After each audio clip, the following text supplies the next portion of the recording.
All right, guys, here we go. We're going to talk a little bit here today, I think, about the new save and kind of what to expect and the way that things are going to go here. So we'll go back here to the new screen, take a quick look at this, and take a look around. As you can see, I haven't done anything, haven't looked at any messages, haven't really touched anything at all on the club.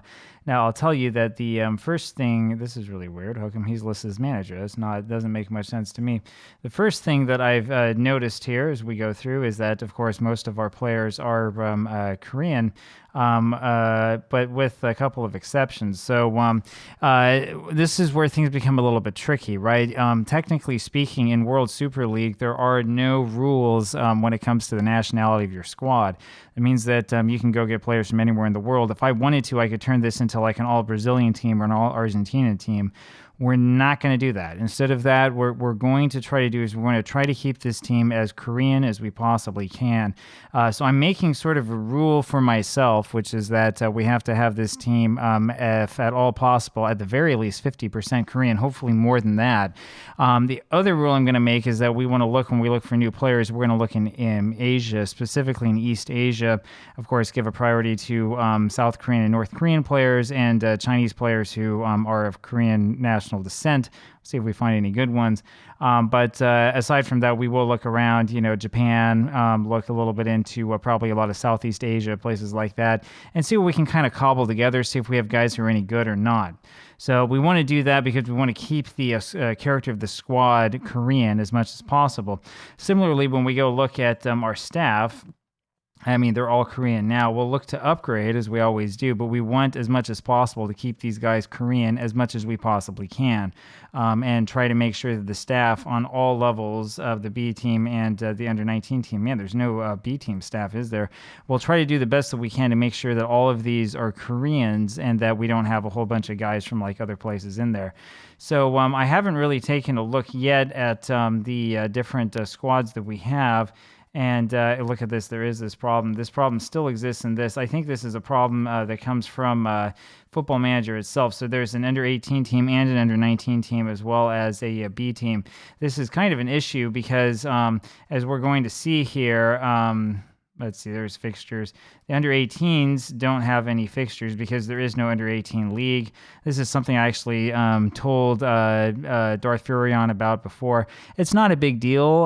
We will just take all of these players and put them on the under-19s. In fact, we'll do that right away because why not? But so that they can get like actual game time, then we'll take our time and kind of go through all of this. So we'll just sort of ignore this and pretend that this doesn't exist at all. In fact, for the staff, for the under-18s, we have no staff. We'll just have no staff for the rest of the time. It'll mean some really annoying meetings where they tell me about the staff not existing or something. Doesn't really matter. We don't care. So that's how we're going to handle that problem. But overall, when it comes to like the under-19s and the B team, we're going to try our hardest to keep this almost completely Korean, unless we have other guys come along. That's kind of what we're going to have this save, stretched out to be. What that means is that we're not going to go through the Wonder Kid list. We're not going to go pick up a whole bunch of known Wonder Kids you can get in any save or whatever, even if they would agree to come to our club, because we're trying to keep this done this way. The other thing that we want to do is we want to make sure that players who are foreigners as much as possible are from Asia. It doesn't matter. Like right now we have guys like Palotsevic, who is from, I'm not sure where he is from actually. We'll go take a look at his information. He's from Serbia, right? And he's been with FC Seoul for quite some time, if I remember right, because every time I play with this team, they have him. And so, we'll keep him on, right, and do what we have to do. But we're going to try our hardest to make sure that we don't bring in a whole bunch of players that are like that. Instead, we want to do our best to make them kind of homegrown and kind of build them up that way. In addition, what we really want to do with this squad is we want to have a lot of signings of younger players. So guys like Ilychenko are the sort of guys that we're not going to bring on, right? He came in, doesn't even tell you what his transfer fee was when we picked him up, whenever it was. But we're not going to have a whole bunch of guys like this that we bring in that are foreigners that are earning like a big, huge chunk of the wages at the club. We're going to try to stay away from that. We want to have more Korean players who are like that, and we want to have more players who kind of grow up with the culture of the club, as opposed to going out and spending the big money on the big name. I can see that Palotsevic is already already wanted, and he's also transfer listed apparently. So we'll see what we can do to just get him out. We'll just quietly say, okay, good riddance, goodbye, and we'll see what we can do from there. I'm not going to make this into the so-called like youth to gold type save, which is something that you can do. I've done that in the past where you try not to play any players over 30. The problem that we have is that can make some problems with your squad dynamics when we look into the hierarchy. So I'm not seeing that. So Osmar, right? He's one of these players who we're going to have a tricky time with. 34 years old. We definitely want to play him. He is a good player. He's been with the club for several years now. I mean, for a long time. Look at that. But we're not going to like just totally bin him off because he's 34 years old, right? Players like him, we want to have him play out to the end of his career as much as possible. Also, Go Johan, who I remember when I've done this type of project before, you always have problems with because you want to get rid of guys who are like really old, but everybody likes him and they want to keep him on. So we're going to try to keep guys like that on. We're going to try to keep these guys who were on the club before on, instead of trying to do sort of what we did with the Manchester United save, and we have, a whole bunch of new like first team players brought in. We're going to try to build up the young players that we have and make a new team that eventually can come and take over and hopefully have a little bit more strength and depth that way. So basically, that's kind of what it is, right? When we're going through this save, we're going to make it so that we try not to change the character of the squad completely. We're not going to go in and go after a bunch of Argentinian, Brazilian young players. We might get a couple if we get like a good deal, but that's not going to be the core of the squad. We're going to try to keep the squad as Korean as we can. Let's see. The other thing that we are going to do, as you can see, is we keep hardcore mode on. So we're not going to look at any star ratings or anything like that. As you can see, there are still no star ratings here. If you haven't seen this before, I've done videos on this in the past. I like doing this a lot because when we have star ratings turned off, it makes it a lot more interesting. It makes it a lot more of a challenge. It makes it so that, we have to go through and look at these guys individually, see sort of their resume. So Han Chan-hee, for example, dislikes big matches. And then we're going to have to go and make some decisions as to exactly what we're going to do with this guy. Do we just get rid of him right away? What do we do? The other thing is the tactic. So I haven't even made a tactic yet.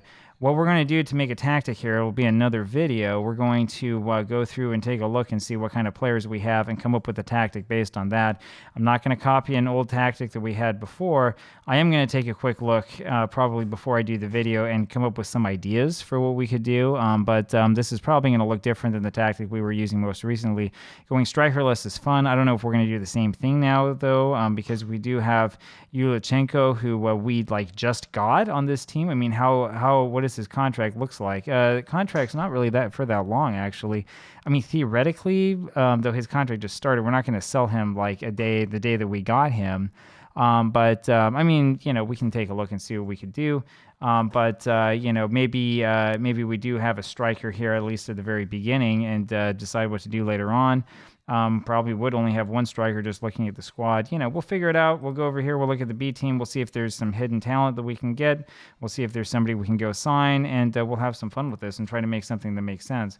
So that's kind of what's going on, what the plan is moving forward. Of course, the first thing that we're going to do, and I think the real important thing, is to try to figure out what to do with the staff. The staff is the least fun part of the game, and as far as we're concerned, it's probably going to be one of the most important things that we can do, especially if we want a club that is going to produce good young talent and is going to help us enrich ourselves that way. We do have some money in the bank, not a whole ton. We have 2 million euros transfer budget, which is good. We do have some room in the wage budget. We'll try to make some more before the season begins. One of the reasons why I chose this team is because they play in World Cup Stadium in Seoul, which has a capacity of 66,000. We're probably not going to fill the stadium up the first couple of years. I've tried this before, and before I started doing games on video, and I can tell you that at the beginning, even in World Super League, you're not going to see this fill up. But if we have some success, we'll start seeing that happen. It'll be a little bit better. And then, of course, the other rule we're going to have is we're going to make it so that we can't buy players on the installment plan. Well, I'll try my hardest to stay away from that. Usually, in Football Manager, if you buy players who are young and do the work training them, you don't run into this problem. This is the problem that comes when you try to buy superstar players right out of the gates. We're going to try not to do that as much as we possibly can in this save. I've done that before with teams like this. It looks okay for like a season or two. You get promoted, and then you're in administration. You have to sell everybody. So we don't want that to happen. We want to do it the right way. So this is the save where we do it all the right way. Anyway, there you have it. I will talk with you again tomorrow. See you then. Bye.